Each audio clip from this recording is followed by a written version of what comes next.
किसी भी परमेय संख्या का या किसी एक पूर्णांक का निरपेक्ष मान निकाल ले। अब यहाँ पे क्या है कि कोई एक इक्वेशन टाइप का है, जैसे x प्लस वाई, कोई दो परमेय संख्या या दो चर पद हैं, उनको क्या कर दिया गया है, पहले जोड़ा गया है, फिर उसका निरपेक्ष मान निकाला गया है और वो सारे चर पद को अलग अलग निरपेक्ष मान निकाल के फिर जोड़ा गया।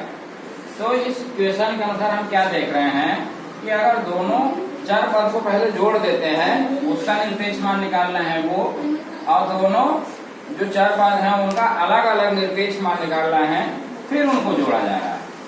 तो उसमें हमको क्या मिल रहा है कि ये जो है x प्लस वाई का निरपेक्ष मान is greater than equal to x का निरपेक्ष मान, y का निरपेक्ष मान, और फिर हम उन दोनों को अलग अलग जोड़ रहे हैं। तो ये बड़ा है, क्या आ रहा है हमारा जो इधर RHS क्या आ रहा है, कह रहा है कि ये बड़ा हो सकता है, बराबर हो सकता है, लेकिन LHS से छोटा नहीं हो सकता है। क्या नहीं हो सकता है।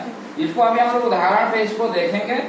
दूसरा केस कह रहा है कि x और y दो आपके चर पद हैं, इन दोनों को गुणा करने के बाद अगर इनका निरपेक्ष मान निकाला जा रहा है वो, और इनका अलग अलग निरपेक्ष मान निकाल के गुणा कर रहे हैं वो दोनों हर केस में क्या आएंगे, बराबर आएंगे। क्या आएंगे, बराबर। चाहे इनका अलग अलग निकाल के निरपेक्ष मान निकाल लें और चाहे अलग अलग निकाल कर गुणा करें, तब भी इनके क्या आएंगे, बराबर आएंगे।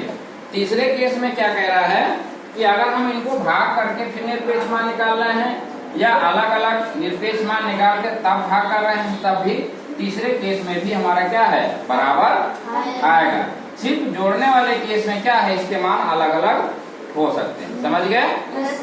तो ये तीनों केस आप लोग एक बार ध्यान से देखिए और इसको देख लीजिए कि जो हमारे जोड़ने वाले केस में है उसमें इसके मान अलग हो सकते हैं, लेकिन गुणा और भाग वाले केस में क्या है, इनके मान अलग नहीं है, वो बराबर ही आ रहे हैं। समझ गए? Thank you class.